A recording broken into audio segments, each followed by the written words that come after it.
নমস্কাৰ প্ৰিয় দৰ্শক, আপোনালোকে চাবলৈ আৰম্ভ কৰিছে সত্য সন্ধানী নিৰ্মল অনুষ্ঠানটি।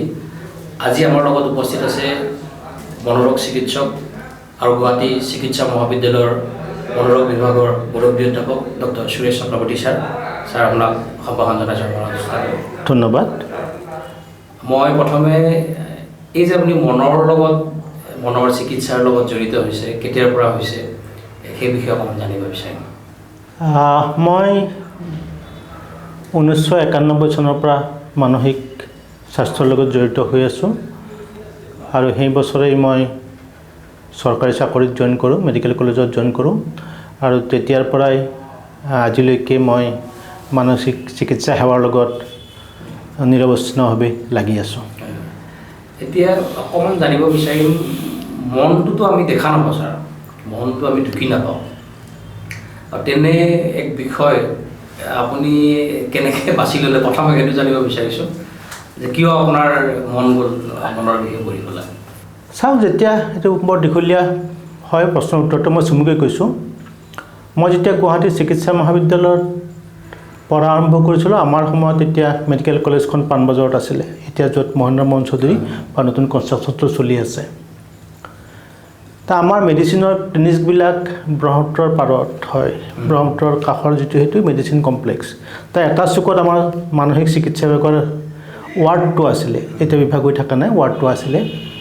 তাতে এতিয়া আমি ক্লিনিক্স কৰি আহোঁ। আমাৰ প্ৰথম ৰাতিপুৱা ক্লাছখিনি পাণবজাৰত হয়, তাৰপিছত আপোনাৰ দুপৰীয়া 1:30টাৰ পৰা পাহাৰৰ ওপৰত হয়। তাতে এতিয়া ৱাৰ্ডৰ পৰা আহোঁ নহয়, বাহিৰৰ বেঞ্চখনত আমাৰ মানসিক বেমাৰীসকল বা ৰোগীসকলে বাহিৰত বহি থাকে আৰু তেওঁলোকে নিৰলভাৱে কেতিয়াবা অকলে অকলে হাঁহে, অকলে অকলে কিবা কথা পাতে আৰু আমাতকৈ অকণমান বেলেগ ধৰণে কথা পাতে। ঠিক তেতিয়াই মই আমাৰ যে ক্লিনিক্সৰ পৰা আমাৰ বাছখন আহলে প্ৰায় আমি আধা ঘণ্টা 45 মিনিট সময় ৰেহাই পাওঁ। কেতিয়াবা যে আমাৰ ক্লাছটো সোনকাল শেষ হয়, তেতিয়াহ'লে হয়তো কেতিয়াবা এঘণ্টাও হয়, কৰিবলৈ একো নাথাকে। তে মই থাৰ্ড ইয়াৰৰ পৰাই দেখিলোঁ, যেতিয়া থাৰ্ড ইয়াৰ ফ'ৰ্থ ইয়াৰত পঢ়োঁ, সেই সময়খিনিতহে মই ৰোগীসকলৰ লগত কিনো ভাবে, তেওঁলোকৰ পৃথিৱীখননো কেনেকুৱা, কি চিন্তা কৰে, অকণমান জানিবৰ মন গ'ল। সেইটো মোৰ আৰম্ভণি। তাৰপিছত মই যেতিয়া মেডিকেল পাছ কৰিলোঁ, আমাৰ সময়ত হাউচমেনশ্বিপ আছিলে। মেডিকেল আমাৰ PRC কৰাৰ পিছত হাউচমেনশ্বিপ কৰাৰ পিছতহে আমি পোষ্ট গ্ৰেজুৱেট, এতিয়া নিচিনা নীট নাছিলে, আমাৰ মাৰ্কছৰ ভিত্তিত আমাৰ পোষ্ট গ্ৰেজুৱেশ্যনৰ নিৰ্বাচন হৈছিলে। তে এবছৰীয়া হাউচমেনশ্বিপটো আমাৰ একান্তই জৰুৰী, আমি কৰিব লাগে, তেতিয়াহে আমি কোৱালিফাইড হ'ম। তে আমাৰ লগৰবিলাকে কিছুমানে সেইখন এবছৰত হাউচমেনশ্বিপৰ কাৰণে 2 মাহ হেৰি হয়, কিছুমানে ঘৰত থাকে, কিছুমানে নাৰ্ছিং হোমত 2-এটাই কাম কৰে, বেছিভাগে হোষ্টেলত এনেকৈ থাকে যেতিয়ালৈ হাউচমেনশ্বিপ আৰম্ভ নহয়। তে মোৰ এই আগ্ৰহৰ কাৰণে মই যেতিয়া PRC কমপ্লিট কৰিলোঁ, আমাৰ ফেব্ৰুৱাৰীত হ'ল, এপ্ৰিলৰ পৰা হাউচমেনশ্বিপ আৰম্ভ হয়। কি কৰি থাকোঁ, এদিন আমাৰ বিভাগীয় মুৰব্বী, সেইখিনি সময়ত সকলোৱে শ্ৰদ্ধাৰ প্ৰফেচাৰ দীপলেত্তৰ বাইদেউৰ ৰুমলৈ গ'লোঁ, চাইকেট্ৰি ৱাৰ্ড। তেতিয়া মেডিকেল কলেজ, গুৱাহাটী মেডিকেল কলেজলৈ আহিছে 1985। তে বাইদেৱে ক'লোঁ, বাইদেউ মই ইয়াতে হাউচমেন কৰিব খোজোঁ। বাইদেৱে কৈছে, তুমি এইটোতো হেৰি হ'ব, পইচাটো নোপোৱা তুমি। মই বোলো নালাগে মোক পইচা, মই হাউচমেনশ্বিপ কৰোঁ। বোলে ঠিক আছে, কালিৰ পৰা আহিবা। তে সেয়াই আৰম্ভণি। তাৰপিছত মোক বাইদেৱে যদিও অনাৰী বুলি কৈছিলে, হয়তো মোৰ আগ্ৰহটো দেখি বা হেৰি কৰি বাইদেৱে মই যিদিনা জইন কৰিলোঁ, সিদিনাৰ পৰা মোক পেইড কৰিয়ে দিলে। সেইখিনি সময়ত প্ৰফেচাৰবিলাকৰ খুব সাংঘাতিক পাৱাৰ আছিলে, তেওঁলোকৰ পাৱাৰ আছিলে ডিপাৰ্টমেণ্টৰ ওপৰত। চ' বাইদেৱে ছুপাৰিণ্টেণ্ডেণ্টক কৈ পেলাই মোক পেইড কৰি দিলে। আমাৰ এপ্ৰিলত ফৰ্মেলি আমাৰ হাউচমেনশ্বিপ আৰম্ভ হ'ল। প্ৰায় মই চাইকিয়াট্ৰিত 8 মাহমান হাউচমেনশ্বিপ কৰিলোঁ। প্ৰথম 2 মাহ এৰি, পাছৰ 6 মাহ, তাৰপিছত মেডিচিনত 6 মাহ কৰিলোঁ। চ' আল্টিমেটলি যেতিয়া আমাৰ চিলেকশ্যন হ'ল, মই চাইকিয়াট্ৰি চিলেক্ট কৰিলোঁ। আৰু চাইকিয়াট্ৰি চিলেক্ট কৰাৰ পিছত মই চাইকিয়াট্ৰি গুৱাহাটী মেডিকেল কলেজৰ প্ৰথম বেটছ আমি, মই আৰু ডিব্ৰুগড়ৰ প্ৰিন্সিপাল হৈ ৰিটায়াৰ কৰে ডক্টৰ হিৰণ্য গোস্বামী, আমি দুটা প্ৰথম অসমৰ মেডিকেল কলেজৰ চাইকিয়াট্ৰি বিভাগৰ প্ৰথম পোষ্ট গ্ৰেজুৱেট অসমত। তেনেকৈ আৰম্ভ হ'ল। হয়তো মোৰ ব্যক্তিত্ব আৰু হয়তো সেইখিনি সময়ত মোৰ শিক্ষাগুৰু বাইদেউ প্ৰফেচাৰ দীপালি দত্ত, ডক্টৰ পুণ্যধৰ দাস, পৰমা গোস্বামী ছাৰ আছিলে, কেইদিনমানৰ কাৰণে প্ৰণীত চৌধুৰী ছাৰ আছিলে। চ' গোটেইবিলাকক আৰম্ভ কৰি চব তেখেতসকলৰ অৰিহণা তেনেকৈ আৰম্ভ হয়। এতিয়া অকণমান জানিব বিচাৰিম যে মনৰ বেমাৰ আচলতে কোনবিলাকনো কেনেকুৱা? এইটো এটা বৰ ডাঙৰ প্ৰশ্ন, মনৰ বেমাৰনো কোনবিলাক। তাৰ আগতে আমি যদি যাওঁতে আমি আচলতে মানসিক স্বাস্থ্য বুলিনো কি বুজোঁ? বেমাৰ আগতে মানসিক স্বাস্থ্যটো জানিব লাগিব। মই সেইখিনিতে এটা কথা মই ক'ব বিচাৰিছোঁ যে আমি শৰীৰটোলৈ যিমান কনচিয়াছ, একজেক্টলি ধৰক আমি বডিটোলৈ খাব লাগে, পিন্ধিব লাগে, মনটো আমি আচলতে নাজানো নেকি যে আমাক আমি যে মনৰ দ্বাৰা পৰিচালিত? সেই কথাটোৰ বিষয়ে আমি যিমান সজাগ হ'ব লাগে সেই সচেতনতা হেৰিৰ মাজত সমাজত নাই নেকি বাৰু? প্ৰথমটো কথা হ'ল যে মানসিক স্বাস্থ্য বুজিলে অকল মানসিক বেমাৰ নোহোৱা অৱস্থাটোকে নুবুজায়। ই এটা মানুহৰ আৱেগিক, মানসিক, সামাজিক আৰু ব্যৱহাৰিক সুস্থ অৱস্থা। অকল মানসিক বেমাৰ নোহোৱা অৱস্থাকে মানসিক স্বাস্থ্য বুলি নকয়। তে সামাজিক, ব্যৱহাৰিক, মানসিক আৰু আপোনাৰ যিটো আমি ভাবোঁ বা চিন্তা কৰোঁ তাৰ সুস্থতাকে বুজায়। আৰু এই সুস্থ অৱস্থাখিনি আমি যেতিয়া আমাৰ পৰিয়ালৰ, আমাৰ ভৱিষ্যতৰ, আমাৰ সমাজৰ বা আমি বিচাৰ বিবেচনা কৰোঁতে ব্যৱহাৰ কৰোঁ আৰু সমাজৰ উন্নতিৰ কাৰণে আমাৰ এই জ্ঞানটো ব্যৱহাৰ কৰোঁ, তাকে আমি মানসিক সুস্থ অৱস্থা বুলি কওঁ। এতিয়া আমি আহোঁ যে আপোনাৰ নেক্সট প্ৰশ্নটো যে আমি শাৰীৰিক বুলি যেনেকৈ বুজোঁ মনটো নুবুজোঁ নেকি? এতিয়া সেইটোক লৈ পেলাই ইমান দিন এতিয়ালৈ কণ্ট্ৰভাৰ্চি চলি আছে। আমাৰ মনটো আচলতে ক'ত থাকে? বুকত থাকে, নাকত থাকে, মুখত থাকে, চকুত থাকে, মূৰত থাকে। বহুত ধৰণৰ ধাৰণাবিলাক বেলেগ বেলেগ। তাৰ বিষয়ত বহুত চিন্তা চৰ্চা কৰিছে, দাৰ্শনিকে নিজৰ মতবাদ দিছে, কোনোবাই একক, কোনোবাই দুটা, কোনোবাই তিনিটা, বহুত ধৰণৰ কথা। কিন্তু সদ্যহতে যিখিনি মই ক'ব পাৰোঁ যে সদ্যহতে আমাৰ মস্তিষ্ক আৰু মন একেটাই, মানে ব্ৰেইন আৰু মন। এতিয়া মই কথাটো কৈছোঁ যে আমাৰ মস্তিষ্কৰ কেইটামান লোব থাকে, সেইটো আমি সকলোৱে দেখোঁ। সেইটো আমি সকলোৱে যে ধৰক প্ৰথমটো ফ্ৰণ্টেল লোব, পেৰাইটেল লোব, অক্সিটেল লোব, আপোনাৰ টেম্পৰেল লোব, মেইনলিকে এই চাৰিটা লোব থাকে। আৰু প্ৰত্যেকটো লোবৰে এক্টিভিটিবিলাক, কামবিলাক বেলেগ বেলেগ হয়। কোনোবাই আমাৰ আচাৰ ব্যৱহাৰ নিৰ্ধাৰণ কৰে, কোনোবাই আমাৰ চিন্তা চৰ্চা নিৰ্ধাৰণ কৰে, কোনোবাই আমাৰ মেমৰি, স্মৃতি, কোনোবাই আমাৰ হাঁহি উঠা, কোনোবাই আমাৰ দুখ লগা, প্ৰত্যেক হেৰিৰে আগতে আপোনাৰ নিজস্ব কাম থাকে। এতিয়া সাধাৰণ সুস্থ অৱস্থাত আপুনি মই কথা পাতি আছোঁ, আমি এটা সাম্য অৱস্থাত আছোঁ। চ' আমি আমাৰ ছ'চিয়েল বাতাবৰণ মেইনটেইন কৰি আছোঁ। আপুনি সেইখিনিত বহিছে, মই এইখিনিত বহিছোঁ, ডিষ্টেঞ্চটো মেইনটেইন কৰি আছোঁ। চ' এইটো হ'ল সামাজিক অৱস্থা। চ' আমাৰ মনটোৱে সুস্থভাৱে কাম কৰি আছে। কিন্তু কেতিয়াবা কেতিয়াবা কি হয় যে বহুত কাৰণত যে আমাৰ ব্ৰেইনৰ এই লোবকেইটাই কেতিয়াবা সেই কাৰণটো আপোনাৰ বংশানুক্ৰমিক কামৰ হ'ব পাৰে, কেতিয়াবা ইনফেকশ্যনৰ কাৰণে হ'ব পাৰে, কিছুমান বায়'কেমিকেল ছাবষ্টেঞ্চৰ কাৰণে হ'ব পাৰে, বা কেতিয়াবা আপোনাৰ বাহিৰৰ পৰা অহা আঘাতৰ কাৰণে হ'ব পাৰে যে নিজামতে কাম কৰিব নোৱাৰে, ব্যাঘাত হয়। যেতিয়া এই মস্তিষ্কৰ এই লোবখিনিৰ অংশ একোটাৰ ব্যাঘাত ঘটে, তাৰ যোনটো অংশত বেছিকৈ ব্যাঘাত ঘটে তাৰ প্ৰতিফলন আমাৰ ব্যৱহাৰ, আমাৰ চিন্তা চৰ্চা, আমাৰ আৱেগ, আমাৰ অনুভূতি, আমাৰ ভাৱনা, আমাৰ দৃষ্টি, আমাৰ যিটো পাৰিপাৰ্শ্বিকতা, তাৰ প্ৰভাৱ পৰে আৰু তাকে আমি মানসিক বেমাৰ বুলি কওঁ। দ্বিতীয় কথাটো হ'ল যে মানসিক বেমাৰ মতে আমাৰ মানুহৰ কিয় ধাৰণা থাকে যে এটা কথা হ'ল বহুতে ভাবিলেও যে মানসিক বেমাৰটো মানুহে মনৰে সৃষ্টি কৰি ল'ব আৰু ইয়াক দেখা নাপায়, তো মানে ধৰিব নোৱাৰে। প্ৰথম কথা হ'ল মানুহৰ অজ্ঞতাটো। আৰু ছেকেণ্ড থিং হ'ল যে শাৰীৰিক বেমাৰ ধৰা পৰে। আপোনাৰ জ্বৰ হ'ল, এতিয়া জ্বৰ হওঁতে আপুনি কপালত হাত দি গম পালে ইছৰাম জ্বৰ হৈছে, তেতিয়া আপুনি গম পালে যে হয় মানুহ এজনৰ ডায়েৰিয়া হৈছে, এতিয়া বাৰে বাৰে বাথৰুমত গৈ আছে, গম পায়।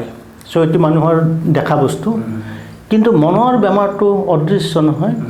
যিজন মানুহৰ হয়, বহু ক্ষেত্ৰত মই পিছলৈ আহিম বাৰু প্ৰসংগ হ'লে, যিজন মানুহৰ বেমাৰ হয় তেওঁ হয়তো নিজৰ বেমাৰটো নিজে বেমাৰ বুলি নাভাবে, গম নাপায়, আৰু কেতিয়াবা তেওঁৰ অজ্ঞাতে বেমাৰটো হৈ থাকে। চ' গতিকে আমি সাধাৰণ মানুহে তেওঁতো খোৱাটো ঠিকেই আছে, গা পাটো ধুইছে, কামখিনি হয়তো মোটামুটিভাৱে কৰি আছে, কিহৰনো বেমাৰ। চ' চ' গতিকে আচলতে গোটেইখিনি বস্তু মানসিক বেমাৰ কিয় ধৰিব নোৱাৰোঁ যে এটা হ'ল আমাৰ অজ্ঞতা আৰু এটা হ'ল যে তাৰ বাহ্যিক প্ৰকাশ খুব পলমকৈ হয় সেইকাৰণে আমি মানসিক বেমাৰ সচৰাচৰ সোনকালে ধৰিব নোৱাৰোঁ আৰু আন আন বেমাৰৰ যে যিহেতু তাৰ বহিঃপ্ৰকাশ নহয় গতিকে সেইটো আমাৰ দৃষ্টিত নপৰে তাৰোপৰি আৰু এটা কথা যে বহুতে ভাবে যে যদি হয় মই যিটো ক'লোঁ যে আপোনাৰ যদি ব্ৰেইনৰে বেমাৰ তেতিয়াহ'লে আমি এক্সৰে বা নিউৰলজি এইবিলাকত কিয় ধৰা নপৰোঁ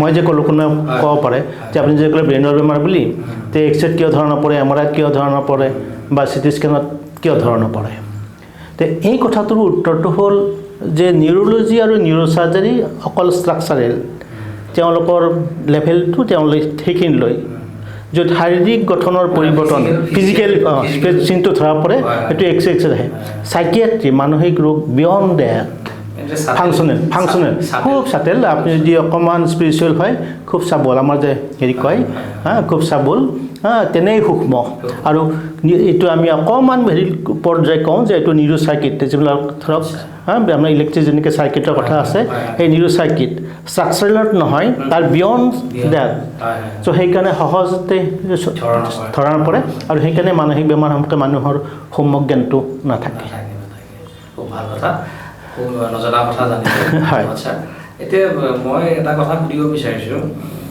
সংসাৰত ধৰক ঘটনাবিলাক থাকিব ইমোশ্যন থাকিব এই ঘটনা ইমোশ্যনবিলাক আমি কেনেকৈ হেণ্ডেল কৰিব পাৰোঁ সহজে আমি কেনেকৈ এতিয়া ধৰক চবৰে পৰিয়ালত মানুহ ঢুকায় দুখ আহিবই সেইটোতো বেমাৰ নহয় বাৰু তো সেইটো কিছুমানে আকৌ সেইটো দুখতে ধৰক ভাগি কিবা হৈ যায় বেলেগ ঘটনা গুচি যায় তো এই ইমোশ্যনবিলাক এই ঘটনাবিলাক আমি কেনেকৈ অভাৰকাম কৰিব পাৰোঁ ছাৰ মই ডেফিনেশ্যনটো সেইকাৰণে আপোনাৰ আগতে কৰিছোঁ যে মানসিক সুস্থ অৱস্থাটোৱে আমি যিটো পজিটিভ মেণ্টেল হেল্থ বুলি কওঁ চ' সেইটোৱে আমাক যিবিলাক মানুহে পজিটিভলি মানসিক স্বাস্থ্য সুস্থ হৈ থাকে নহয় দৈনন্দিন ঘাত প্ৰতিঘাত সংঘাত বা ষ্ট্ৰেছ বা উৎকণ্ঠা সহনশীলতাৰ ক্ষমতা থাকে আমি তাক যুক্তিপূৰ্ণভাৱে বিচাৰ কৰিব যাওঁ সেই মানুহটো মৰিবই কোনোতো সদায় জীয়াই নাথাকে চ' আমি সেইটোক লজিকেলি চিন্তা কৰিব পাৰোঁ যে সাময়িকভাৱে আমাৰ হয়তো সেই উদ্বেগৰ সৃষ্টি হ'ব কিন্তু তাৰপিছত এটা সময়ত বুজি পুঠোঁ যে হয় সেইটোতো কৰি লাভ নাই চ' আমি আকৌ আগৰ অৱস্থালৈ ৰেচনেল মাইণ্ড এটা থাকে আৰু সেইটোৱে সুস্থ মনৰ চিন এতিয়া আপুনি কৈছে যে সেইটো হয় যে কোনোবা এজন মৰি গ'ল এতিয়া আমাৰ সকলো ধৰ্মৰে বেলেগ বেলেগ নিয়ম আছে যে আমাৰ হিন্দু ধৰ্মৰ ধৰক 11 বা 13 দিন ইছলাম ধৰ্মৰ 40 দিন খ্ৰীষ্টিয়ানসকলৰো তেনেকুৱা সকলো নিজৰ ৰীতি নীতি পৰম্পৰা আছে চ' সেইখিনিৰ ভিতৰত এই ৰিচুৱেলবিলাক যে কৰোঁ এইটো আপোনাৰ এটা মানসিক স্বাস্থ্যৰ এটা ডাঙৰ সহায় কৰে যে সেইখিনি সময়ত আমি আহোঁ গোটেইবিলাক চাইণ্টিফিক মই কোনো এটা চাইণ্টিফিক নহয় বুলি নকওঁ গোটেইবিলাক চাইণ্টিফিক মানুহ আহিলে সেইখিনি সময়ত আমি হ'ল যে আমি গ্ৰীভ কৰোঁ দুখ কৰোঁ তেওঁৰ মৃতকৰ গুণগান গাওঁ so' it's a kind of positive mental health so' তাৰপিছত এটা সময়ত সেই হৈ যায় আমি আকৌ আমাৰ অসমীয়াত কোৱা যে থানৰ দেৱতা থানলৈ গুচি যাওঁ চ' তেনেকুৱাকৈ আমি আমাৰ নিজৰ কৰ্মত গুচি যাওঁ গতিকে বেমাৰ বুলি যদি ক'ব লগা হয় যে ইয়াৰ পিছতো যদি কোনোবাই সেইটোক লৈ ব্যস্ত হৈ থাকে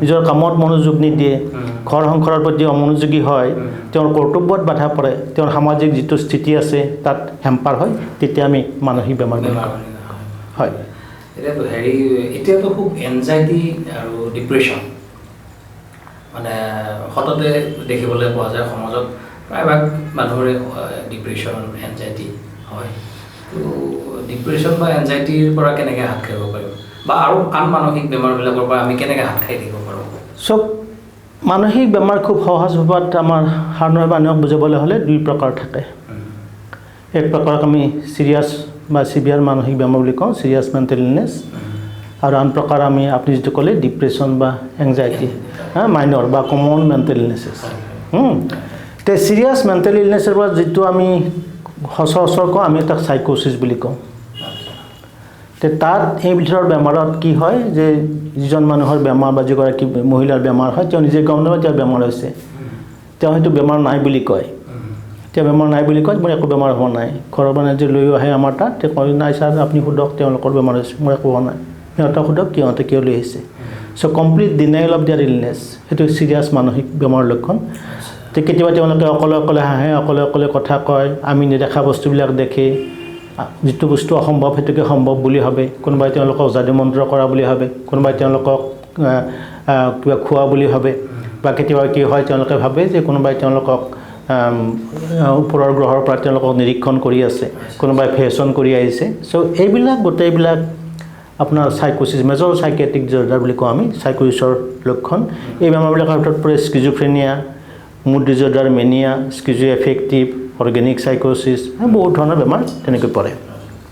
এতিয়া আপুনি যিটো কথা ক'লে যে এংজাইটি ডিপ্ৰেশ্যন, সেইটো আমি সাধাৰণ মানসিক বেমাৰ বা কমন মেণ্টেনেঞ্চ বুলি কওঁ, minor group of psychiatric disorder. সেইখিনিকে আমি নিউৰটিক ডিজৰ্ডাৰ বুলি কওঁ। তো নিউৰটিক ডিজৰ্ডাৰৰ বেছিক পাৰ্থক্যটো হ'ল চাইক'চিছতকৈ এইখিনি মানুহে নিজে জানে যে তেওঁৰ কিবা এটা হৈছে, কিন্তু তাৰ সমাধান বিচাৰি নাপায়। কেনেকৈ এটা সমাধান কৰিব পাৰি, কি কৰে, তেওঁলোকে নাপায়। ইয়াৰ বহুত কাৰণ থাকে। প্ৰথমটো হ'ল জেনেটিক, কিছুমান আমাৰ মানসিক বেমাৰ, আন শাৰীৰিক বেমাৰ, ডায়েবেটিছ, হাইপাৰটেনশ্যনৰ নিচিনাকৈ আমাৰ বংশানুক্ৰমিক থাকে, পৰিয়ালত কাৰোবাৰ থাকিলে হয়। তাৰপিছত কিছুমান চাইল্ডহুড ট্ৰমা, ঘটনা ঘটিলে শৈশৱত, বিশেষকৈ যিবিলাক ল'ৰা ছোৱালীৰ ছেক্সুৱেল এবিউজ হয়, বা যিবিলাক ল'ৰা ছোৱালীৰ মাক দেউতাক 12 বছৰ আগতে ঢুকায়, চ' সেইবিলাকৰ ডিপ্ৰেশ্যনৰ কাৰণে ভাল নাই বল। তাৰপিছত কিছুমান মানুহৰ ব্যক্তিত্ব, ধৰি লওক মোৰ আঙুলি এটা কাটিলে ইয়াতে, তে আমাৰ গাঁৱত হ'লে আমি আগতে আমি কেন্দাই ফুলৰ পাত দিছিলোঁ, টিপা মাৰি দিছিলোঁ, ক'লা কচু দিছিলোঁ, 1 মিনিট 2 মিনিট হৈ গ'ল, তাৰপিছত পাহৰি গ'লোঁ। তে আন কিছুমান ইছৰাম মোক এইটো কিবা পিন্ধিলে বা কাটিলে বা পিন এটা পিন্ধিলে, ইয়াত যদি মামৰ আছিলে যে মোৰ যদি টিটেনাছ হয়, তে টিটেনাছ হ'লে যে মইতো হস্পিটেলত থাকিব লাগিব, হস্পিটেলত থাকিলেতো মইতো আইচলেটেড হস্পিটেলত থাকিব লাগিব, ৰাতি মোৰ লগত কোন থাকিব? তে কাৰোবাৰ কাৰণে এইটো একো সমস্যাই নহয়, কাৰোবাৰ কাৰণে একো জীৱন মৰণ সমস্যা। চ' সেইটো হ'ল মানুহজনৰ ব্যক্তিত্ব, কিছুমান নিচাজাতীয় দ্ৰব্যৰ ফলতো এনেকুৱা ধৰণৰ বেমাৰ হয়। আৰু আটাইতকৈ ডাঙৰ হেলুচিনেশ্যন মই প্ৰথম কোৱা কথাটোত আপোনাৰ হয়, যিটো চাইক'টিক গ্ৰুপত, নিউৰটিক গ্ৰুপত হেলুচিনেশ্যন নহয়। তাৰ কেতিয়াবা কি হয় যে বেচিকেলি আমাৰ ব্ৰেইনত কিছুমান নিউৰোকেমিকেল ছাবষ্টেঞ্চ থাকে, হৰম'ন বা তেনেকুৱা থাকে, আমি নিউৰো ট্ৰেন্সমিটাৰ বুলি কওঁ। এই ট্ৰেন্সমিটাৰবিলাকে আমাৰ স্নায়ু সংবাহন কৰে, এটা স্নায়ুৰ পৰা আনটা লৈ যায়। গতিকে এই স্নায়ু সংবাহন তন্ত্ৰৰ কম বেছি হ'লে, নিউৰ'ট্ৰেন্সমিটাৰ কম বেছি হ'লে, বা এই পথটোত কিবা ব্যতিক্ৰম হ'লে, so' we are vulnerable to develop এনেকুৱা ধৰণৰ বেমাৰ। তে উৎকণ্ঠা বা ডিপ্ৰেশ্যন আমাৰ তেতিয়া হ'ব পাৰে। তে উৎকণ্ঠা বা ডিপ্ৰেশ্যন যদি হয়, তে প্ৰথম কথাটো হ'ল যে আপোনাৰ যদি কিবা সমস্যা আছে, so' you should talk it out. প্ৰথম আপ্তবাক্যটো হ'ল you should talk it out. আপোনাৰ কি সমস্যা, মোৰ মনটো যে আজিকালি বেয়া দেখোঁ, চ' আপোনাৰ ফ্ৰেণ্ড চাৰ্কল, আপোনাৰ পৰিয়াল, আপোনাৰ শুভাকাংক্ষীৰ লগত কথাটো শ্বেয়াৰ কৰক, সেইটো প্ৰথম চিকিৎসা। তাৰপিছত যদি আপুনি দেখে যে নাই মই পৰা নাই দেখোন, দেখি যে মোৰতো আকৌ মন নোযোৱা হৈছে, মোৰ চব কথাতে এংজাইটি হৈছে, যে ৰাতিপুৱা আপোনাৰ পেপাৰখন আহি নাপালে, আনৰতো এইটো টেনশ্যন হ'বলগা কথা নহয়, কিন্তু মোৰ টেনশ্যন হৈ যায়, এই হকাৰটোৰ বা কি হৈ গ'ল, তাৰ ক'ৰবাত এক্সিডেণ্টেই হ'ল নেকি, সি কিয় আহি নাপালে আজি, সি তাৰ ঘৰতে কিবা প্ৰব্লেম হয়। So' it has hamper your professional life, it has hamper your personal life, then you need to consult a mental health professional. তেতিয়া আপোনালোকে মানসিক চিকিৎসকৰ ওচৰত আহিব লাগে। খুব সহজ উদাহৰণ এটা দিছোঁ, যে ধৰক ডিপ্ৰেশ্যন বেমাৰটো, পৰীক্ষাৰ ওচৰত আমাৰ কেতিয়া মনটো বেয়া হয়, কিবা এটা বস্তু আশা কৰিছিলোঁ মই কাৰোবাৰ পৰা, তেওঁ নিদিলে, তেতিয়া মনটো বেয়া হয়। এইটো সাময়িক, এটা সময়ত মই আগতে কোৱাৰ নিচিনাকৈ বুজি উঠিলোঁ যে হয় এইটোতো আৰু জীৱনৰ ঘটনা এইবিলাক, সকলোৱেতো মোৰ নিচিনাকৈ নহয়, তেওঁলোকৰ নিজৰ নিজৰ কাম থাকে, ব্যস্ত থাকে, চ' যি হ'ল।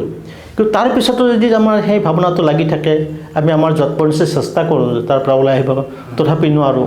এতিয়া আমাৰ খোৱা লোৱা, আমাৰ টোপনি, অনবৰত মনটো বেয়া লাগি থাকে, অনবৰত উৎকণ্ঠা হৈ থাকে, কাম কৰিব মন নাযায়, নিৰাহাৰ ভুগি থাকোঁ, কি হ'ব এনেকৈ জীয়াই থাকি লাভ নাই, মই আটাইতকৈ অলগদ্ধ নেকি, মই সমাজত আৱৰ্জনা নেকি, মই জীয়াই থাকি একো লাভ নাই, মৰি যোৱাই ভাল। Then it is severe. আৰু এই পিৰিয়ডটো যদি আপোনাৰ ধৰক মই ডিপ্ৰেশ্যনৰ ক্ষেত্ৰত কৈছোঁ, যদি 15 দিনতকৈ বেছি থাকে, 2 সপ্তাহতকৈ বেছি থাকে, একো পলম নকৰি অতি শীঘ্ৰে মানসিক চিকিৎসকৰ ওচৰত যাব লাগে, তেতিয়া এইটো বেমাৰৰ ৰূপ লয় আৰু তাৰ চিকিৎসা লাগে। কিন্তু প্ৰথম বস্তুটো হ'ল যেতিয়া আপোনাৰ কিবা সমস্যা হয়, বহুতে আমি ভাবোঁ যে মোক ক'লে মানুহে মোক সৰু বুলি ভাবিব নেকি, মোক হাঁহিব নেকি, প্ৰত্যেক মানুহৰ আমাৰ সীমা থাকে, সীমাবদ্ধতা থাকে। মই ধৰা পঢ়া শুনাত ভাল হ'ব পাৰোঁ, কিন্তু সামাজিক সমস্যা সমাধান কৰাত মই একেবাৰে অজ্ঞ হ'ব পাৰোঁ। চ' সকলোৰে লিমিটেশ্যন কিছুমান থাকে ন চবৰে স্কিল চব নাথাকে চ' সেই বস্তুটো বুজি লাজ নকৰি নিজৰ প্ৰথম কথাটো হ'ল যে you should share your feeling আপোনাৰ ক্ল'জ আছে যাক আপুনি বিশ্বাস কৰিব পাৰে যাক আপুনি নিৰ্ভৰ কৰিব পাৰে you have to express it that is the first thing behaviour আৰু তাৰ মাজতে মই কথা এটা আকৌ সুধিলোঁ যেনেকৈ আপুনি ক'লে ছেডনেছটো একদম বিষাদগ্ৰস্ততাটো বেমাৰ হ'ব পাৰে ঠিক তেনেকৈ কিছুমান মানুহ যে আছে ধৰক খুব নিজেই মই বেছি মানে মই কৰি দিলোঁ বা মই হোৱা কাৰণে এইটো বেমাৰে নেকি বাৰু চ' সেইটোক আমি মুড ডিজৰ্ডাৰ বুলি কওঁ বাইপলাৰ মুড ডিজৰ্ডাৰ বাইপলাৰ মুড ডিজৰ্ডাৰ তে এইটো এটা চিৰিয়াছ মানসিক বেমাৰ স্কিজোফ্ৰেনিয়া যেনেকুৱা তেনেকুৱা এই বাইপলাৰ বুলি কিয় হয় কোৱা হয় যে দুটা পল থাকে এটা পলত এই বিষাদগ্ৰস্ততাটো থাকে মই একো নোৱাৰোঁ মোৰ দ্বাৰা একো নহ'ব 3-4 মাহ ধৰি একো কাকো ঘৰৰ পৰা নোলাই মদ বল নকৰে খোৱা লোৱাৰ মন নাযায় গতিকে গা পা ধুবৰ মন নকৰে কাকো ঘৰ আহিলে কোনোবা মানুহ আহিলেও মাত বল নিদিয়ে তেনেকুৱাকৈ যে মই নিশিকিনৰো নিশিকিন সেইটো ডিপ্ৰেছিভ অৱস্থা যেতিয়া মানুহটো আন এটা পললৈ যাব নহয় তেতিয়া সেই পলত এই অৱস্থাটো হয় যে মই পৃথিৱীৰ আটাইতকৈ ডাঙৰ সেইটো তেওঁৰ ব্যৱহাৰত প্ৰথম কথা হ'ল তেওঁ নিজকে ভাবে যে তেওঁ চব কাম কৰিব পাৰিব টোপনিটো তেওঁ টোপনিৰ প্ৰয়োজন নাই ৰাতি হয়তো 2 ঘণ্টা 3 ঘণ্টা সোমাব কিয়নো শুৱে বেছি নুশুৱে কিন্তু বেছি হ'লে কি হ'ব যে জগতখন ধ্বংস হৈ যাব তো ইমান কৰিব লগা কাম আছে চ' হাইপাৰ এক্টিভ হয় তাৰপিছত খুব তেওঁ মানুহজন খুব ৰেষ্টলেছ হয় কোনটো কাম আগত কৰিম কোনটো পিছত কৰিম এটাত ধৰে সম্পূৰ্ণ কৰিব আৰু এটাত ধৰে সেইটো সম্পূৰ্ণ কৰে গোটেইবিলাক কাম একেলগে কৰি লয় তেতিয়া তেওঁলোকে ভাবে যে মই প্ৰাইম মিনিষ্টাৰ মই অমুকৰ লগত সম্পৰ্ক আছে মোৰ চিফ মিনিষ্টাৰৰ লগত সম্পৰ্ক আছে আমাৰ মানুহে আমাক চেলেঞ্জ কৰে ছাৰ আপুনি যে আমাক কেনেকৈ চাই আছে নহয় এই বিল্ডিংটো মেডিকেল কলেজখন আমি মই বনাইছোঁ চ' তেওঁ ভাবে কেতিয়াবা তেওঁলোকে ভাবে যে তেওঁলোক ভগৱানৰ অৱতাৰ তেওঁলোকে ইমান পাৱাৰ পাইছে তেওঁলোকৰ ইমান টকা আছে টকা পইচা আছে চ' আৰু কথাবিলাক কওঁতে সদায় সেই মই বৰ ভাব অসমত যিটো কয় সেইটোক আমি মেনিয়া বুলি কওঁ সেইটো বেমাৰ অৱস্থা কিন্তু কিছুমান মানুহ আছে বাই নেচাৰ যিটো আমি পাৰ্চনেলিটি ট্ৰেইট বুলি কওঁ যে হঠাতে একো নাই কিন্তু আনক দেখাবলৈ ধৰক অকণমান দেখাই ভাল পায় সেইটো ঠিক বেমাৰ নহয় সেইটো মানুহজনৰ ব্যক্তিত্বৰ এটা দিশ বা তেওঁ হয়তো জানি আছে যে এইখিনি মই কৰোঁ বুলি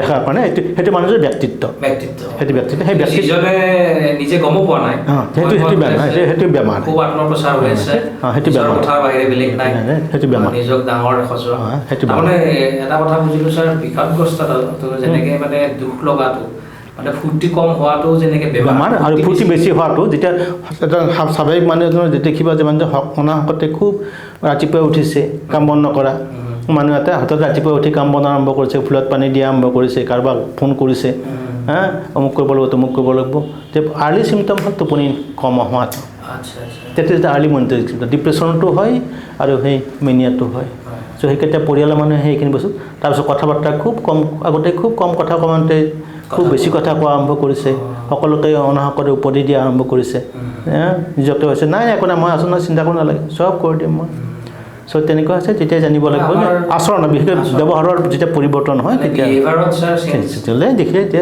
আপোনালোকে সাৱধান হ'ব লাগে মানুহে সাৱধান হ'ব লাগে আৰু কিছুমান মানুহক দেখোঁ খুব উত্ৰাৱল হৈ যায় মানে ভাইলেণ্ট হৈ যায় ধৰক সৰু কথা এটাতে চিঞৰ বাখৰ কৰি বা কাৰোবাক শাৰীৰিকভাৱে অপদস্থও কৰে তেনেকুৱা মানুহবিলাক চাওক যদি এইটো এটা হয় যে সেইটো দুটা ক্ষেত্ৰত হয় আমাৰ কিছুমান বেমাৰ আছে যে এটা ক'লো মই মেনিবিলাকক যেতিয়া চেলেঞ্জ কৰি ক'ত পাৰিবা তুমি গামোচাখন পিন্ধি আছা তুমি ক'ত প্ৰাইম মিনিষ্টাৰ আহে চ' সেই ক্ষেত্ৰত তেওঁক যদি চেলেঞ্জ কৰে সেইটো তেওঁ খঙাল হয় কাৰণ তেওঁ একেবাৰে ইগ' এটা ঘাট কৰিছে সেইটো বেমাৰটোৰ ফল কিন্তু কিছুমান মানুহ আছে যে বাই ট্ৰেইট সেই মানুহবিলাকে ধৰক আপোনাক কৈ আছে যে মানে সকলোকে হকে বেহকে খং কৰে বৰ বেছি ইৰিটেবল তেওঁ নিজৰ যিটো হয় তেওঁৰটোৱে সঁচা আনৰটো মিছা আনৰ পৰামৰ্শ ল'ব নোখোজে চ' সেইটো এটা পাৰ্চনেলিটি ট্ৰেইট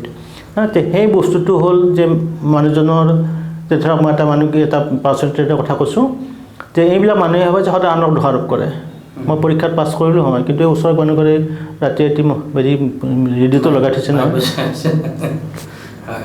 চ' যে নহয় মোৰ কৰিলোঁ মোক মায়ে সৰুতে মোতকৈ ভণ্টিক বেছি মৰম কৰিছিলে মই আমাৰ দেউতাই বেলেগক খুৰাহঁতক চাইছে কিন্তু মোৰ পঢ়াৰ সময়ত মোক চোৱা নাই সদায় আনক দোষাৰোপ কৰে সদায় নিজৰ যিটো বস্তু হয় নিজে যিটো লাগে সেইটোৱেই লাগিব যে কথা হ'ল যে তেওঁলোক ফ্লেক্সিবল নহয় মানে আনৰটো যে সত্য হ'ব পাৰে আনৰ কথাটো যে সহানুভূতিৰে চাবলৈ তেওঁলোকে সেইটো নাজানে তে কেতিয়াবা আনৰ নিজৰ ডিমাণ্ডবিলাক পূৰ কৰিবলৈ হাত তাত কাটে লাগিবই মোবাইল এটা লাগিবই নহ'লে হাত কাটিম আমিতো সৰু ল'ৰা ছোৱালী দেখোঁ বা হয় সেইটো এনেই কৈছোঁ চ' এই যেতিয়া ডাঙৰ হৈ যায় তে সেইবিলাক সেই পাৰ্চনেলিটি ট্ৰেইটত পৰে আমি সেইবিলাকক সেই ইম'চনেল ডিছৰেগুলেশ্যন বুলি কওঁ ইম'চনেল ডিছৰেগুলেশ্যন ডিজৰ্ডাৰ বা বৰ্ডাৰলাইন পাৰ্চনেলিটি ডিজৰ্ডাৰ আৱেগিক বেমাৰ এইটো এটা আৰু সেইটোৰো চিকিৎসা আছে সেইটোৰো চিকিৎসা যদিও এইটো আপোনাৰ চিভিয়াৰটোৰ নহয় কিন্তু গোটেই জীৱন তেওঁৰ পৰিয়ালে ভোগ কৰি থাকে কষ্ট হৈ থাকে হয়তো তেওঁ সেই কথা তেওঁ বাকীবিলাকে ভোগ কৰি থাকিলে তেওঁ লগে লগে কিন্তু শান্তও হৈ গ'ল তেওঁ অনুভৱ নকৰে যে মানে মোৰ কাৰণে বেলেগে কষ্ট পাইছে নেকি তেওঁ এই যিটো আমি এম্পেথি বুলি কওঁ তেওঁ সেই শৰীৰটো নাই আনৰ প্ৰতি সহানুভূতিটো আনৰ দৃষ্টিৰে চাব পৰা গুণটো তেওঁৰ নাই এম্পেথি কওঁতে কথা এটা মনলৈ আহিছে হয় চিম্পেথি যিমান প্ৰয়োজন এইটো স্পিৰিচুৱেল বিষয়তে হয় যে স্পিৰিচুৱেলিটিত চিম্পেথিৰ লগতে এম্পেথিক গুৰুত্ব দিছে আমি চাইকিয়াট্ৰিত বেচিকেলি আমি চিম্পেথিতকৈও আমি এম্পেথিৰ ওপৰত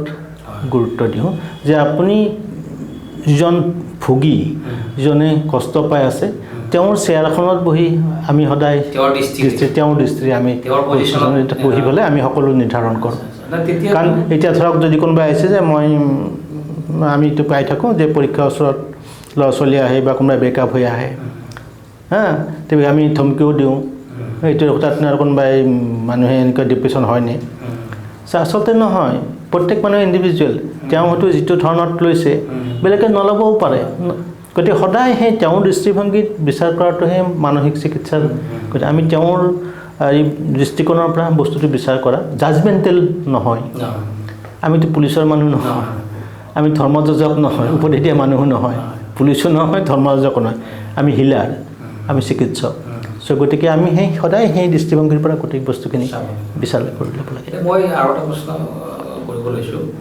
টিনেজৰ যিখিনি ল'ৰা ছোৱালী এতিয়া উঠি অহা ল'ৰা ছোৱালীখিনি আমাৰ নৱপ্ৰজন্মখিনি তেওঁলোকৰ হাততে আমাৰ দেশখন বা সমাজখন তেওঁলোক যে উশৃংখল হৈছে তেওঁলোকৰ যে ৱেটো ক'ত ভুল হৈছে মই নকওঁ যে চব তেনেকুৱা বুলি বহুত ভাল ল'ৰা ছোৱালী একদম টিনেজৰ পৰাই এটা বেলেগ পথত গৈছে কাম কৰি আছে ভাল ৰিজাল্টো কৰিছে ছ'চাইটিৰ লগতো ইনভলভ হৈছে কিন্তু কিছু সংখ্যক যে তেনেকৈ গৈছে বা ভাল ঘৰৰ মানুহো গৈছে ল'ৰা ছোৱালীও গৈছে তো সেই কথাটোক লৈ পেলাই কিবা অকণ ক'ব লাগিব এই বস্তুটো মই গোটেই ৰাতিটো আলোচনা কৰোঁ গোটেই দিনটো আলোচনা কৰিব পাৰোঁ যে আমি যিটো ক'লোঁ যে আজিকালি নৱপ্ৰজন্মই আমাৰ সমাজৰ পৰা আঁতৰি গৈছে নেকি পিতৃ মাতৃৰ পৰা আঁতৰি গৈছে বা যিটো নৰ্মেল পথ সমাজে বান্ধি দিয়া পথ সেইটোৰ পৰা অকণমান বিক্ষিপ্ত হৈ বা বিচ্ছিন্ন হৈ গৈছে ধৰক আগৰ চামৰ মানুহবিলাকে সেই বয়সটোত যেনেকৈ ছিনিয়ৰ এজনক ৰেচপেক্ট কৰিছে হয় হয় সেই ৰেচপেক্টটো যেন ক'ৰবাত নাই ডেম্পিয়াৰ হৈছে চ'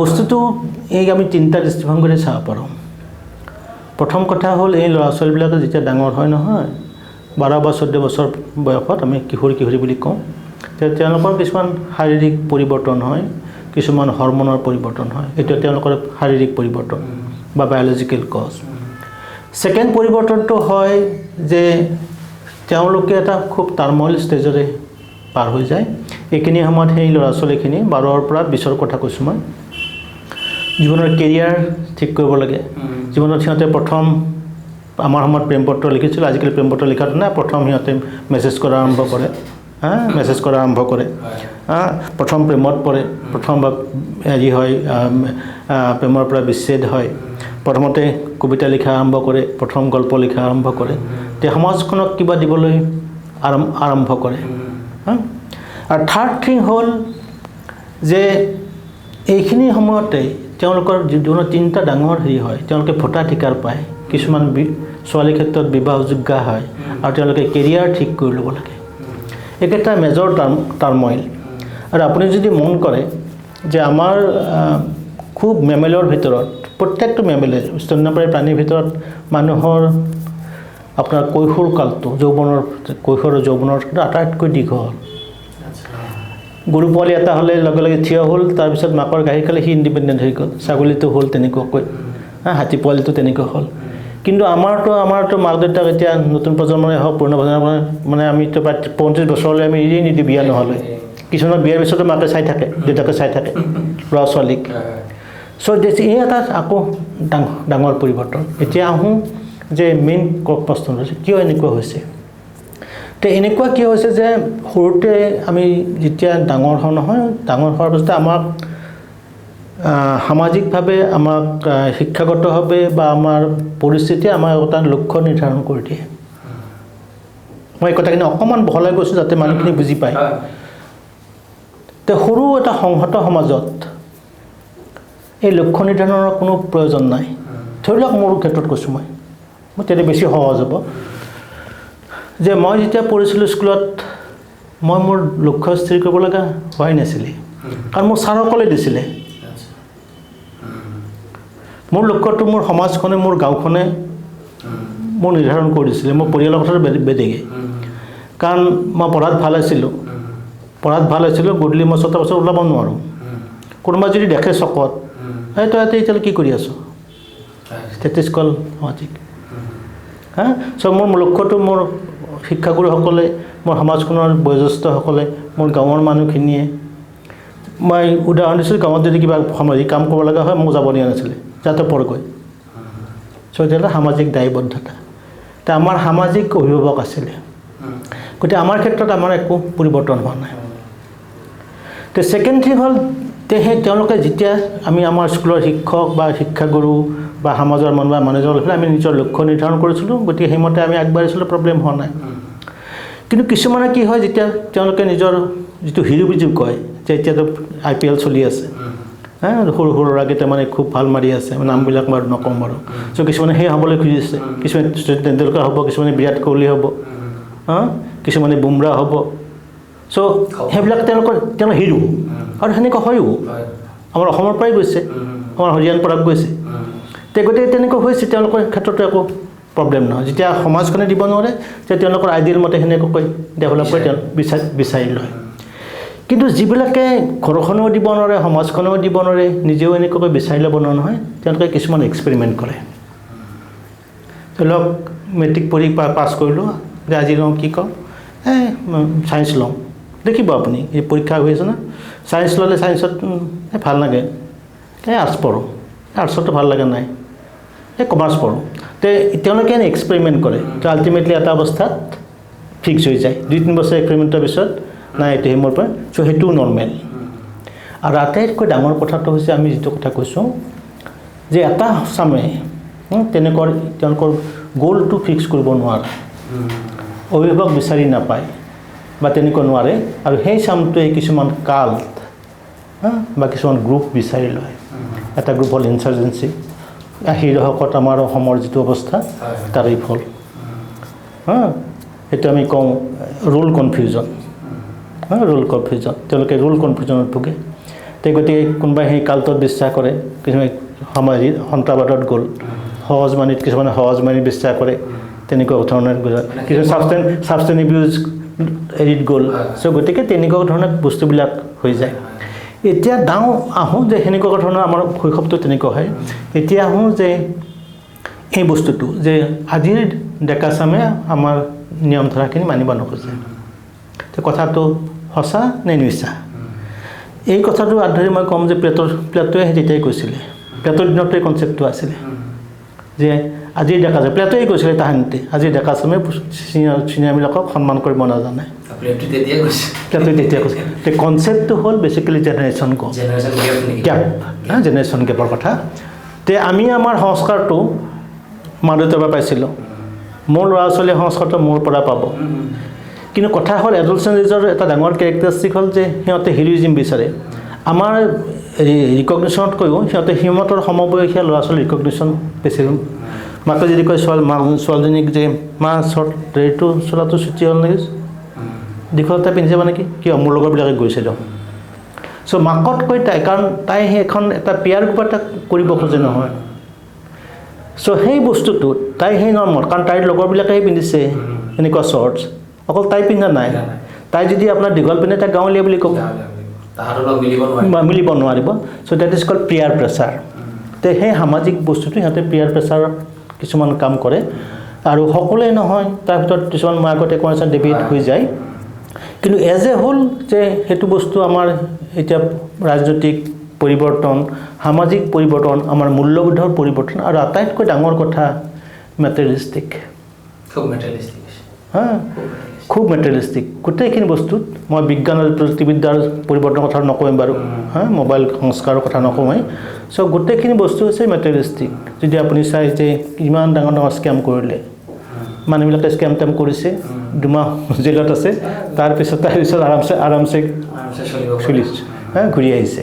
চ' ইয়াতে কাক আদৰ হিচাপে ল'ব? চ' গোটেই অকল নতুন চামক আপুনি দোষাৰোপ কৰিব নোৱাৰে। চ' এটা হ'ল জেনেৰেশ্যন গেপ, আৰু এটা হ'ল আমাৰ ৰেপিডলি পৰিৱৰ্তিত ছ'চাইটিতে। ধৰক এতিয়া টিভিত যিটো দেখি আছে, এডভাৰটাইজটো কি হৈছে, জাপ মাৰিছে, ককা-ক'লা বটল এটা খাইছে, তেতিয়াহ'লেতো সেই ধৰণৰ বস্তুকে এট্ৰেক্ট কৰিব সেই কথা যে, কাৰণ সিহঁতে সদায় হিৰ'ইজিম বিচাৰে, নভেলটি বিচাৰে, নতুন বস্তু এটা বিচাৰে, আৰু মনটো সেনেকুৱা বয়স নহয়। চ' গোটেই মই ডেফিনেট ৰোল আছে, আৰু আমি সিহঁতক মাৰ্গদৰ্শক দিব পৰা নাই। আৰু সেই ল'ৰাখিনিও এটা সময়ত ভাবিব, মই যিটো ক'লোঁ যে এটা সময়ত হয়তো গ'লে, তাৰপিছত দেখোঁ যে এইটোতো মোৰ লাইফৰ উদ্দেশ্য নহয়, দে উইল কাম বেক। 10 বা 20 সময় লাগিব, 10-20% হয়তো আৰু ঘূৰাৰ চান্স নাথাকে, কিন্তু maximum ultimately come back, settle হয়, কাৰণ তেওঁলোকৰ বয়সটোৱেই তেনেকুৱা। আৰু এটা সময়ত যেতিয়া উপলব্ধি কৰিব মই সিমান নিৰাশাবাদী নহয়, দে উইল কাম বেক।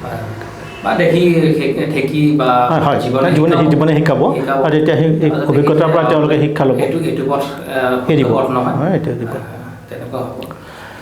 বহু কথাই পাতিলোঁ। হয়, এতিয়া মই জানিব বিচাৰোঁ যে মনৰ যিখিনি বেমাৰ, এই গোটেই মনৰ বেমাৰখিনি আমি দূৰ কৰি আমি কেনেকৈ সুস্থভাৱে জীয়াই থাকিব পাৰোঁ?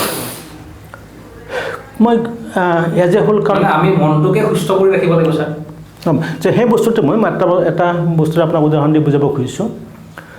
চ' মনটোক সুস্থ কৰিবলৈ হ'লে প্ৰথম কথা হ'ল, মই একদম ষ্টুডেণ্টৰ পৰা আমাৰ বয়সস্থলৈ ভাবিছোঁ যে আমি আমাৰ লক্ষ্য আৰু সামৰ্থ্য, ওৱান ইজ গ'ল, আনাডাৰ ইজ কেপেবিলিটি, এই সূত্ৰটো মই ফ'ল' কৰোঁ, সকলোকে কওঁ। চ' লক্ষ্যটো হ'ল, সামৰ্থ্য হ'ল যে ধৰক মই মোৰ তাতে যেতিয়া আমি কেতিয়াবা স্কুলৰ মাষ্টৰবিলাকো আহে, 2-এটা মান বজাত গালি দিওঁ, বিশেষকৈ অংকৰ মাষ্টৰ আৰু ছায়েন্সৰ মাষ্টৰক বচাই বেয়াও পায়। মোৰ ক্ষেত্ৰতো হৈছিলে, মই এইটো এক্সপেৰিয়েঞ্চ যে মই ধৰক 70% যোগ্য, 70% যোগ্য, যে যোগ্য হ'লে কি হ'ব, ক্ল'জ ফাৰ্ষ্ট বাৰ বা ছেকেণ্ড বাৰ বা যিখিনি মানুহখিনি ল'ৰা ছোৱালীখিনিক যে চৰকাৰে আপোনাক হেৰিটো উঠাই দিছে, মই খুব ভাল পাইছোঁ। মই ষ্টেণ্ডটো যে উঠাই দিলে মই খুব একদম অত্যন্ত সন্তুষ্ট হৈছোঁ। তো 8-9ৰ পৰা আমাৰ বিশেষকৈ গাঁৱত মই জানো বা ডাঙৰ ডাঙৰ হেৰিবিলাকত যে 8-9ৰ পৰা কি হয় যে সেই ল'ৰাটো বা ছোৱালীক তোমাৰ পৰা আশা কৰিছোঁ দেই, তোমাৰ পৰা আশা কৰিছোঁ তুমি পাব লাগে। আজিকালিতো আমাৰ দিনত 70% যে হাইষ্ট, এতিয়াতো সকলোৱে 99 পাৰিলে 100 লাগে, সকলোকে 99 লাগে। তোমাৰ পৰা আশা কৰিছোঁ, যে আশা কৰা বুলি ক'লে বাচ্ছাটোতো টেনশ্যন হৈ গ'ল। মাকৰ ঘৰত আহি নহয়, ঘৰত আহি কৈ গ'ল, মা দেউতাকক কৈ গ'ল, আমি তোমাৰ পৰা আপোনালোকে চাবা, আমিতো স্কুলত চামেই। চ' আৰম্ভ হৈ গ'ল। সি জানে সি খুব বেছি 80ৰ যোগ্য, তাক যেতিয়া 200ৰ হেৰিটো দিলে নহয়, সেই ল'ৰা ছোৱালীটোতো প্ৰব্লেম আৰম্ভ হৈ গ'ল ন। চ' প্ৰথম কথাটো হ'ল আমি আমাৰ লক্ষ্যটো আমাৰ সামৰ্থ্য অনুযায়ী সৃষ্টি কৰিব লাগিব, ফিক্স কৰিব লাগিব। আৰু এটা ভুল ধাৰণা আছে নেকি ছাৰ? কওক। মানে শিক্ষাটো দৰকাৰ, মই মধ্যমীয়া ষ্টুডেণ্ট ছাৰ, মানে মই মোৰ ফালে টানি কথাটো ক'ব বিচৰা নাই। হয়, যিসকলে ভালকৈ পঢ়া শুনা কৰিছে, মেধা যাৰ আছে, তেওঁলোকৰ কথাটো বেলেগ। কিন্তু যাৰ ধৰক ঠিক আছে, তেওঁ মুখস্থ কৰিব নোৱাৰে বা তেওঁৰ নম্বৰ আনিব পৰা কেপাচিটি নাই, কিন্তু বেলেগ স্কিলটো তেওঁ ডেভেলপ কৰিব পাৰে। সেইকাৰণে আজিকালি নতুন নতুন নতুন আপোনাৰ শিক্ষা পদ্ধতিত সেই নতুন স্কিমবিলাক আৰম্ভ কৰা হৈছে। বাহিৰৰ দেশত শুনা মতে না আমাৰ অসমত আমাৰ ইয়াতোতো আৰম্ভ হৈছে নতুন শিক্ষা পদ্ধতি সেইবিলাকৰ দিশতে কৈছে যে অকল পঢ়া শুনাৰ কথাই নহয়, অকল পঢ়াৰ মেটাৰ ক্ষেত্ৰত নম্বৰ পোৱাৰ কথা নহয়, যে কোনটো ল'ৰা ছোৱালীৰ কোনটো বস্তুৰ ওপৰত ইণ্টাৰেষ্ট, তে সেই বস্তু লৈ পেলাই তেওঁক সেইমতে আগুৱাই দিয়া। কোনোবা এটা ভাল কাৰ্পেণ্টাৰ সকলোকে যদি মানে আদৰণি জনায় বা সকলোকে যদি সমান মৰমৰ চকুৰে চায়, মানে উদাহৰণ হিচাপে কৈছোঁ, ধৰক এজন দেউতাকৰ দুজন ল'ৰা, এজন কিবা কাৰণত বহুত পঢ়া শুনাত ভাল, তেওঁ কিবা ডাঙৰ উচ্চ বিষয়া হ'ল বা তেওঁ বাহিৰত থাকিল, ঠিকে আছে, কিন্তু মাক দেউতাকক চাবৰ কাৰণেও এজন ঠিক আছে পঢ়াতে বেয়া হ'ল, মাক দেউতাককতো শুশ্ৰূষা কৰি আছে, তো তেওঁকো মৰমখিনি যদি সমানে দেখে আচলতে ছ'চাইটিত নিদিয়ে। চ' প্ৰথমটো কথা হ'ল, মই এতিয়া সেই পইণ্টলৈ আহিম। তে প্ৰথম কথা হ'ল আমাৰ যেতিয়া মানসিক স্বাস্থ্য সুস্থ ৰখাৰ কথা যে আমি আমাৰ লক্ষ্যটো যদি জানো, আমাৰ সামৰ্থ্য যদি জানো যে মই ইমানখিনি মানুহ, তেতিয়া আমাৰ আশা কৰ্ত আমি সেইমতে কৰিম। আকাশত চাং পাতা আশা আমি নকৰোঁ। গোটেইখিনি প্ৰব্লেম আৰম্ভ হয় যেতিয়া আমাৰ লক্ষ্য আৰু সামৰ্থ্যই সদায় সমান্তৰাল ৰেখা হৈ যায়, কেতিয়াও লগ নালাগে। লগ লাগিলে আপোনাৰ প্ৰব্লেমটো হৈ গ'ল। যেতিয়া আপোনাৰ লক্ষ্য সামৰ্থ্যই এটা বিন্দুত লগ লাগিলে ইউ আৰ কমপ্লিট মেন। পাৰিলে তেতিয়া আপোনাৰ সংঘাত সৃষ্টি নহয়, উৎকণ্ঠাৰ সৃষ্টি নহয়, মানসিক সমস্যাৰ সৃষ্টি নহয়। কি যেতিয়া আপোনাৰ সদায় আপোনাৰ এতিয়া সেইটো লগ নালাগে, তেতিয়াহ'লে আপোনাৰ ৰেল লাইনৰ নিচিনা সদায় পেয়ালৈ ধৰি থাকিব, আৰু তেতিয়া তাত সদায় সংঘাত থাকিবই, কাৰণ কেতিয়াও লগ নালাগে। আৰু গোটেই সংঘাত বা উৎকণ্ঠাৰ কাৰণটো আমাৰ আশা আৰু লক্ষ্য পূৰণৰ যিটো আমাৰ সদায় হাবিয়াস, এই হাবিয়াসটো থাকিলে। মই ভাবোঁ যাৰ যিখিনি সামৰ্থ্য, মোৰ যিখিনি স্কিল, যিখিনি পাইছোঁ, মই যদি একচেপ্ট কৰি দিওঁ, সেই তাকে কৈছোঁ মই, একচেপ্টেঞ্চটো থাকে। সেই কথা যে আমি তাকল নহয় যে আমি আমাৰ সামৰ্থ্যখিনি যদি জানো, চ' মই আনক মই ফ'ল' নকৰোঁ, মই অনন্য, মই একক, যে মই ধৰক ভাল পাব জানো, এতিয়া হাল বজাৰটো নাই বাৰু কৈছোঁ যে মই ভালকৈ হাল মাৰিব জানো, তেওঁ খেতিত মনোনিৱেশ কৰক। কোনোবাই ভাল ফিচাৰমেন, তেওঁ মাছ ধৰাত ব্যৱসায়টো কৰক। আমাৰ এতিয়া মই যিটো দেখিছোঁ যে আমাৰ এইটো কি হৈছে যে মধ্যবিত্ত পৰিয়ালৰ, নিম্ন মধ্যবিত্ত পৰিয়ালৰ 14-15 লাখ টকীয়া গাড়ী এখনৰ প্ৰতি হাবিয়াস থাকক, ঠিক আছে, সেই বস্তুটো হৈছে নাপাই যে ফাৰ্ষ্ট্ৰেশ্যনটো হয়, সেই কৈছোঁ যে মানুহে সেই বস্তুটো নিজৰ জানে, আনক দেখি অনুসৰণ কৰে নহয়, নিজৰ সামৰ্থ্যটো বুজি নাপায়, তাতেই প্ৰব্লেমটো আৰম্ভ হয়। সেইকাৰণে ল'ৰাটো বা ছোৱালীজনীকে বেয়া পথত যায়, মাকৰ কাৰণে যদি মা এইখিনি পইচা ৰাখিলে, মাকে সুধিব লাগে ক'ত পালি এইখিনি পইচা, মাকতে নোসোধে। চ' প্ৰব্লেমটো ঠিক সেইকাৰণতে আৰম্ভ হয়। আৰু সমাজৰ অৱক্ষয় বা এইটো আপোনাৰ বৈষয়িক যিটো চিন্তাধাৰা, তাৰ কাৰণে দায়ী। আৰু আপুনি কোৱা কথাটো একেবাৰে সঁচা কথা যে আমি খেতিয়কজনক যিমানখিনি গুৰুত্ব দিব লাগে সেইখিনি চবৰে প্ৰয়োজন আছে। মোৰ গাঁৱৰে ল'ৰা এটা কথা ক'ব বিচাৰিছোঁ, সেইখিনিতে মানে এজন ল'ৰা, সি পঢ়া শুনাত ভাল নহয়, কিন্তু সি শ্মশান যাত্ৰাৰ যিখিনি কাম সি অকলে প্ৰতি এটা জ্বলাই থৈ আহে, তাকোতো দৰকাৰ আছে ছাৰ। কথাটো সি এটা কিমান মহান সেৱা ডাঙৰ কাম কৰিছে। এতিয়া মই আপোনাৰ সেই এটা প্ৰশ্ন আদৰি কৈছোঁ যে এটা পৰিয়ালৰ দুজন ল'ৰা, ডাঙৰটো পঢ়া শুনা কৰি ফৰেইনতে থাকিলোঁ, এইটো ই ফুডা হেৰি নহয় যে এইটো পঢ়া শুনা ইমান নোৱাৰিলে মাক দেউতাকৰ লগত থাকিলে। তে মই ভাবোঁ তাৰ জীৱনৰ যিটো উদ্দেশ্য, যাৰ জীৱনৰ যিটো অৰ্থ, ককায়েকতকৈ সি ভালকৈ পূৰণ কৰিছে। তাতে সি জীৱন তাতে উদযাপন কৰিছে, কাৰণ পিতৃ মাতৃ সেৱাতকৈ ডাঙৰ সেৱা একো নাই। কিন্তু আমাৰ মানুহখিনি সেই মানসিকতাটো এতিয়াও অহা নাই। সেই পইণ্টটোতে আৰু এটা কথা মই যোগ কৰিব বিচাৰিছোঁ। এতিয়া মাক দেউতাকবিলাকে সৰুৰ পৰা তেনেকৈ কৰিছে, তই ক'তো নাযাবি, অমুক নকৰিবি, অমুক হ'ব লাগিব, তমুক হ'ব লাগিব। যোৱাৰ পিছত সেই ল'ৰা ছোৱালীকেইটাতো দুখ দি লাভ নাই, তাক তেনেকৈ ইণ্ডিভিজুৱেল হেৰিত স্বাৰ্থপৰ কৰিয়ে দিলে, এটা পজিশ্যনো পালে, তাৰপিছত ঘূৰি আহিব নোৱাৰে। তেওঁ সেই অৱস্থাটো গুচি গ'ল নহয়, সি কেনট কাম বেক। সেইখন ছ'চাইটিত যাব, সেইখন ছ'চাইটিৰ লগত নিমিলে। গতিকে তেওঁকো আকৌ ধৰক তেওঁৰ অব্লিগেশ্যন বেলেগ ফালে আহি যায়। তেওঁ এতিয়া ধৰক IAS অফিচাৰ, IPS অফিচাৰ বা আপোনাৰ বাহিৰত যাই পেলাই কিবা এটা কাম কৰি অহাৰ পাছত তেওঁ ঘৰত যাই পেলাই মা দেউতাকক চাব নোৱাৰে। চ' গতিকে মা দেউতাকেও সেনেকৈ প্ৰিপেয়াৰ হ'ব লাগিব। তো সেই বস্তুটো এতিয়া এই কৈছোঁ, মানসিক স্বাস্থ্যৰ ক্ষেত্ৰতে কৈছোঁ যে সদ্যহতে ডিমেনচিয়াটো আমাৰ এপিডেমিক হৈছে, মহামাৰীৰ ৰূপ লৈছে। অলমষ্ট 70% বয়সৰ পিছত প্ৰায় সকলোৰে মেমৰি ইম্পেয়াৰমেণ্ট হয়, ক'ভিডৰ পিছত এইটো বাঢ়িছে।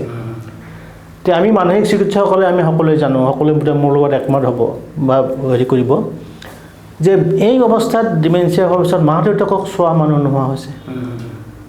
এই সকলোৱে বৃদ্ধাশ্ৰম বিচাৰে আমাকো খবৰ কৰে চাকৰি এটা দিয়ক এনেকুৱা মানুহ আছে নেকি আপোনাক মাক চোৱা দেউতাক চোৱা আগতে আমাৰ মই চিটিৰ কথা কোৱা নাই গুৱাহাটীৰ কথা কোৱা নাই আমাৰ গাঁৱত আৰম্ভ হৈছে চ' এইটো কিমান ডাঙৰ কথা আগতে আমাৰ গাঁৱত এটা পঢ়ি গ'লে আমাৰ মাহৰ পিছত মানুহে গোটেই গাঁৱৰ মানুহে আহি ৰখিছিলে কিবা কৰিছিলে পাল পাতি আছিলে ভৰি আছিলে এতিয়া আজিকালি নিজৰ ল'ৰা ছোৱালীও নোহোৱা হৈছে মা দেউতাকক বৃদ্ধ অৱস্থাত চোৱা গাঁৱৰ মা দেউতাককো আমাৰ গুৱাহাটীৰ বৃদ্ধাশ্ৰমত মানুহে থৈছে তাৰ খবৰ সদায় পাই থাকোঁ আপুনিও পায় আমিও পাওঁ so' this is the dilemma of modern civilisations আৰু এটা ডাঙৰ এটা মানৱীয় সংকট